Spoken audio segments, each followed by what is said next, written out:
एक थी बुढ़िया, बेहद बूढ़ी, पूरे 90 साल की। एक तो बेचारी को ठीक से दिखाई नहीं पड़ता था, ऊपर से उसकी मुर्गियां चराने वाली लड़की नौकरी छोड़कर भाग गई। बेचारी बुढ़िया सुबह मुर्गियों को चराने के लिए खोलती तो वे पंख फड़फड़ाती हुई सारी की सारी बुढ़िया के घर की चारदीवारी फांद कर अड़ोस पड़ोस के घरों में भाग जाती और को कुड़कुड़ करती हुई सारे मोहल्ले में हल्ला मचाती हुई घूमती।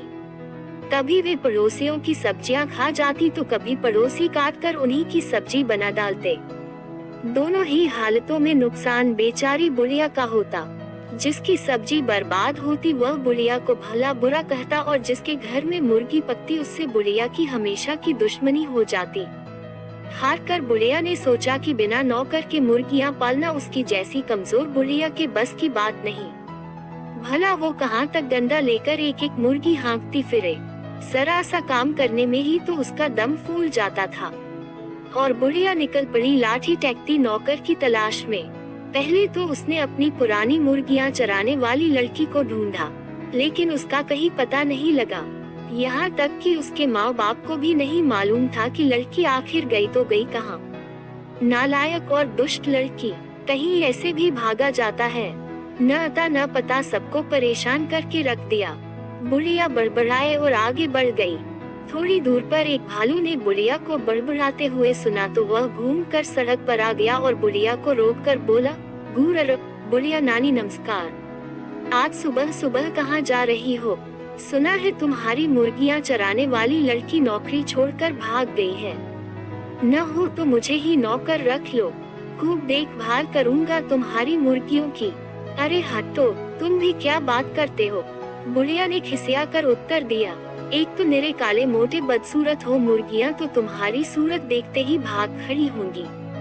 फिर तुम्हारी बेसुरी आवाज उनके कानों में पड़ी तो वे मुड़कर दरबे की ओर आएंगी भी नहीं। एक तो मुर्गियों के कारण मोहल्ले भर से मेरी दुश्मनी हो गई है, दूसरा तुम्हारे जैसा जंगली जानवर और पाल लूं तो मेरा जीना भी मुश्किल हो जाए।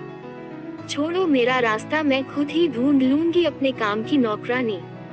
बुढ़िया आगे बढ़ी तो थोड़ी ही दूर पर एक सियार मिला और बोला, हुआ राम राम बुढ़िया नानी, किसे खोज रही हो? बुढ़िया खिसिया कर बोली, अरे खोज रही हूँ एक भली सी नौकरानी जो मेरी मुर्गियों की देखभाल कर सके। देखो भला मेरी पुरानी नौकरानी इतनी दुष्ट छोरी निकली कि बिना बताए कहीं भाग गई। अब मैं मुर्गियों की देखभाल कैसे करूँ? कोई कायदे की लड़की बताओ जो 100 तक गिनती गिन सके ताकि मेरी 100 मुर्गियों को गिनकर दड़बे में बंद कर सके। ये सुनकर सियार बोला, हुआ बुढ़िया नानी, ये कौन सी बड़ी बात है? चलो अभी मैं तुम्हें एक लड़की से मिलवाता हूँ, मेरे पड़ोस में ही रहती है, रोज जंगल के स्कूल में पढ़ने जाती है, इसलिए 100 तक गिनती उसे जरूर आती होगी। अकल भी उसकी खूब अच्छी है, शेर की मौसी है वो, आओ तुम्हें मिलवा ही दूं उससे। बुढ़िया लड़की की तारीफ सुनकर बड़ी खुश होकर बोली, चुप चुप जियो बेटा, जल्दी बुलाओ उसे, कामकाज समझा दूं। अब मेरा सारा झंझट दूर हो जाएगा। लड़की मुर्गियों की देखभाल करेगी और मैं आराम से बैठकर मक्खन बिलोया करूंगी। सियार भाग कर गया और अपने पड़ोस में रहने वाली चालाक पूसी बिल्ली को साथ लेकर लौटा। पूसी बिल्ली बुढ़िया को देखते ही बोली, म्याऊ, बुढ़िया नानी नमस्ते, मैं कैसी रहूंगी तुम्हारी नौकरानी के काम के लिए? नौकरानी के लिए लड़की जगह बिल्ली को देखकर बुढ़िया चौंक गई। बिगड़ कर बोली, हे भगवान, कहीं जानवर भी घरों में नौकर हुआ करते हैं? तुम्हें तो अपना काम भी सलीके से करना नहीं आता होगा, तुम मेरा काम क्या करोगी? लेकिन पूसी बिल्ली बड़ी चालाक थी, आवाज को मीठी बनाकर मुस्कुरा कर बोली, अरे बुढ़िया नानी, तुम तो बेकार ही परेशान होती हो। कोई खाना पकाने का काम तो है नहीं जो मैं न कर सकूं। आखिर मुर्गियों की ही देखभाल करनी है न, वो तो मैं खूब अच्छी तरह कर लेती हूँ। मेरी माँ ने तो खुद ही मुर्गियाँ पाल रखी है, पूरी 100 है, गिनकर मैं ही चराती हूँ और मैं ही गिनकर बंद करती हूँ। विश्वास न हो तो मेरे घर चलकर देख लो।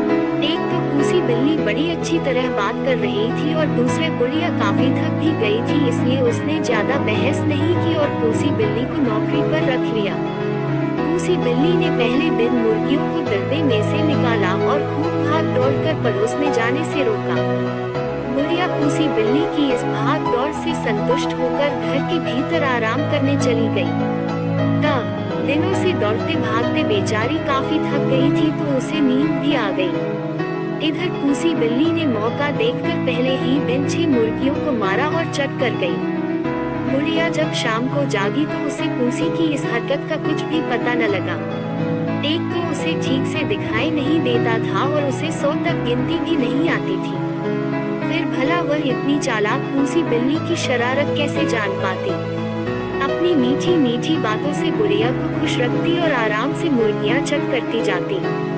पड़ोसियों से अब बुढ़िया की लड़ाई नहीं होती थी क्योंकि मुर्गियां अब उनके अहाते में घुसकर शोरगुल नहीं करती थी। बुढ़िया को पूसी बिल्ली पर इतना विश्वास हो गया कि उसने मुर्गियों के दड़बे की तरफ जाना छोड़ दिया।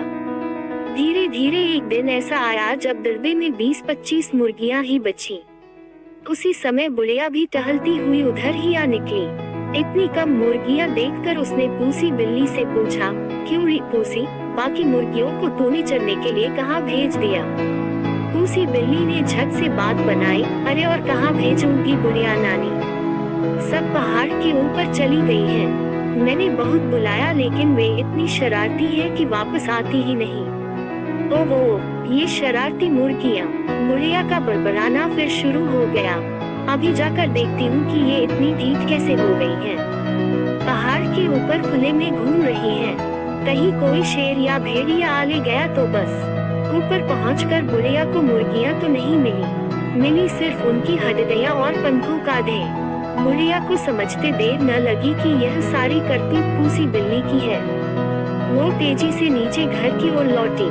इधर पूसी बिल्ली ने सोचा कि बुढ़िया तो पहाड़ पर गई, अब वहाँ सिर पकड़ कर रोएगी, जल्दी आएगी नहीं। तब तक क्यों न मैं बची बचाई मुर्गियां भी चट कर लूं। ये सोचकर उसने बाकी मुर्गियों को भी मार डाला। अभी वह बैठी उन्हें खा ही रही थी कि बुढ़िया वापस लौट आई। पूसी बिल्ली को मुर्गियां खाते देखकर वह गुस्से से आग बबूला हो गई और उसने पास पड़ी कोयलों की टोकरी उठाकर पूसी के सिर पर दे मारी। पूसी बिल्ली को चोट तो लगी ही, उसका चमकीला सफेद रंग भी काला हो गया। अपनी बदसूरती को देखकर वह रोने लगी। आज भी लोग इस घटना को नहीं भूले हैं और रोती हुई काली बिल्ली को डंडा लेकर भगाते हैं। चालाकी का उपयोग बुरे कामों में करने वालों को पूसी बिल्ली जैसा फल भोगना पड़ता है।